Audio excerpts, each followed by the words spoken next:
안녕하세요. 영쌤입니다. 오늘은 게이미피케이션에 대해서 이야기를 해보고자 합니다.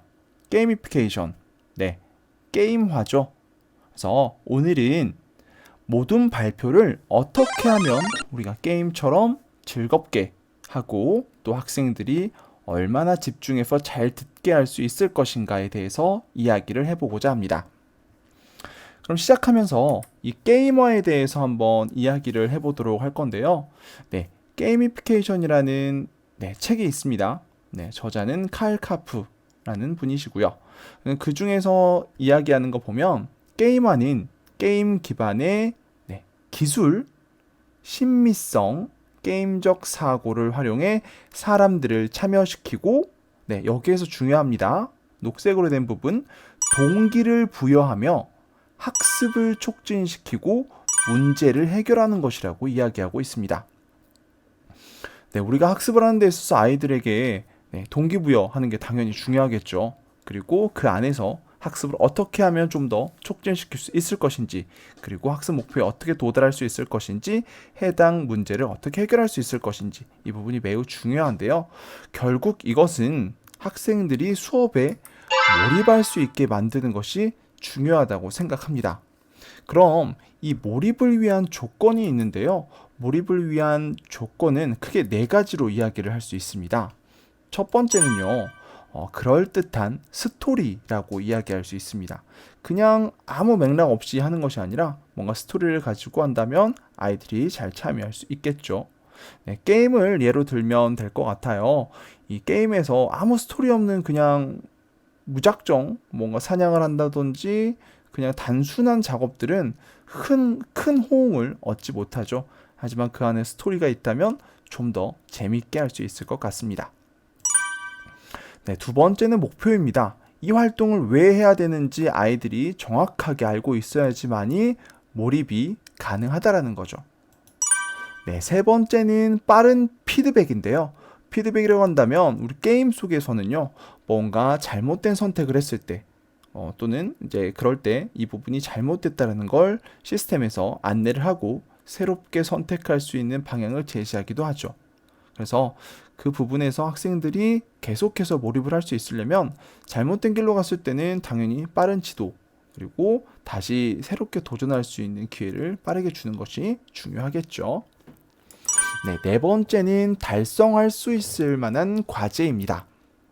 너무 쉬우면 학생들이 쉽게 흥미를 잃어버리게 되고요. 너무 어려우면 또 금방 포기하게 됩니다. 그러니까 몇 번의 도전을 통해서 또는 이렇게 하면 할 수 있을 것 같은데 라는 생각이 들 정도의 적절한 수준의 과제가 이 몰입에 필요한 요소라고 할 수 있겠습니다.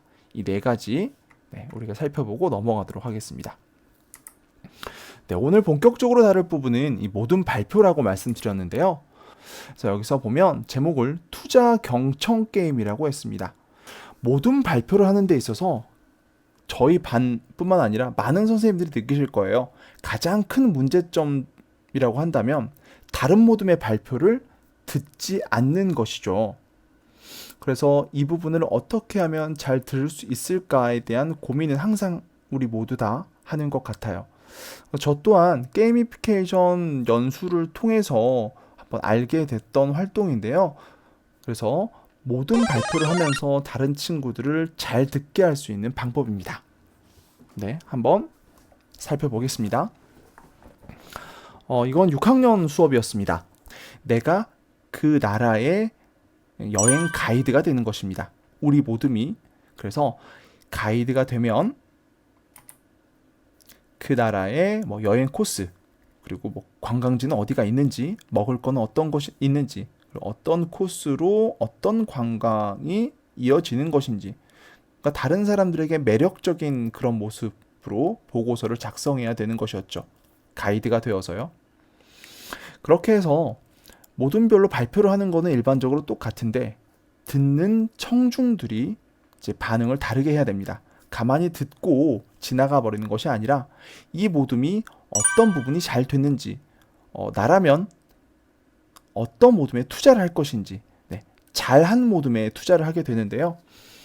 여기 보시면 주의사항에 총 10개의 칩을 분산 투자한다라고 되어 있습니다.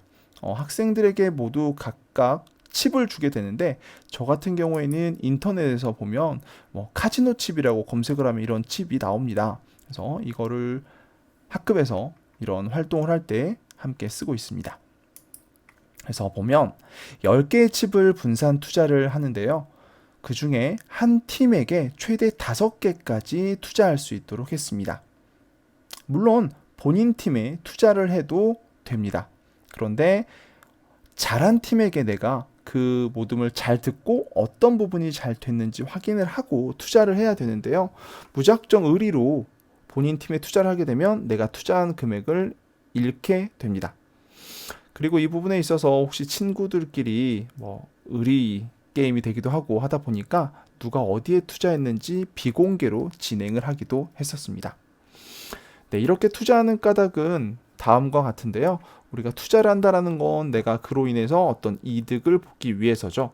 그래서 보시면 내가 투자를 했는데 다른 친구들도 이 팀에 투자를 많이 해서 이 팀이 1등이 되었다라고 한다면 나는 내가 투자한 금액의 5배만큼 포인트를 획득하게 됩니다.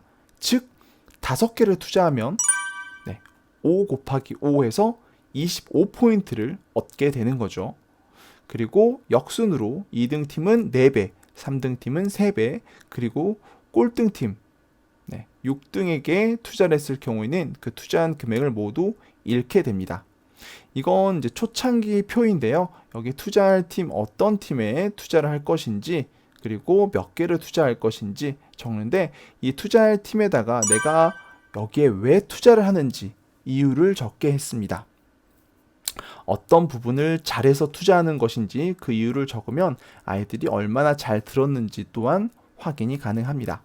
그럼 이거를 작성한 다음에 엑셀 파일에다가 이렇게 정리를 했습니다. 가장 왼쪽에는 학생들의 이름이 들어갑니다. 그럼 학생별로 몇 개씩 투자했는지 각 모둠의 투자 금액을 엑셀 파일에 정리를 했습니다. 그럼 모두 이렇게 쭉 정리가 되겠죠. 그 다음에는 오른쪽으로 이렇게 넘어가 보면요. 각 모둠별로 몇 개씩 투자받았는지 1모둠부터 6모둠까지 투자받은 총액이 계산돼서 적어지게 되고요. 이거에 따라서 각 모둠별 순위가 나타나게 됩니다. 순위가 나타난다는 것은 그 모둠에 해당되는 배점이 이렇게 나오게 되죠. 그래서 여기에서는 4모둠이 1순위가 되었네요. 그럼 1순위 즉 4모둠에 투자한 학생들은 투자한 금액의 5배만큼 얻게 된다라고 할 수 있겠죠. 자, 여기까지 계산이 되고 나면 다음에는 이 초록색 박스 부분입니다. 여기에서 각 모둠에 투자한 금액에서 이 모둠에 투자했는데 이 모둠에 3개를 투자했네요.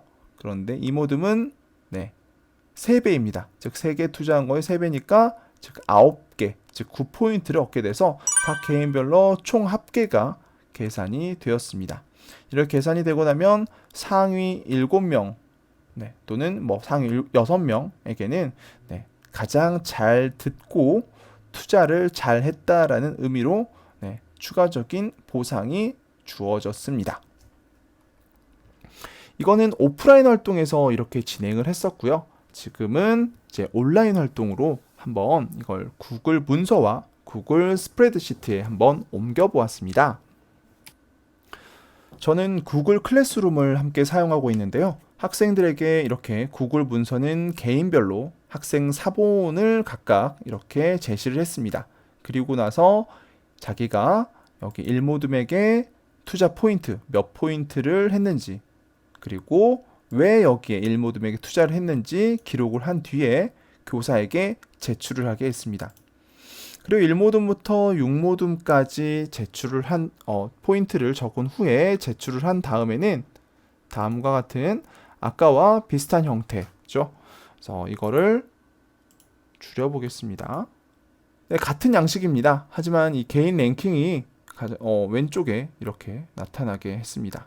그래서 학생들 이름을 적게 했고요.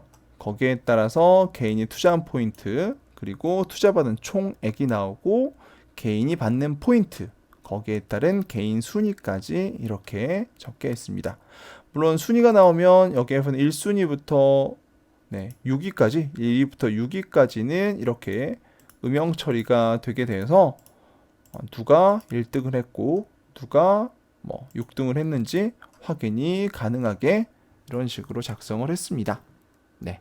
여기까지 한번 투자 경청 활동에 대해서 함께 살펴보았고요. 혹시 궁금하신 점에 대해서는 댓글로 달아주시면 감사하겠습니다. 그럼 오늘 영상은 여기까지입니다. 끝!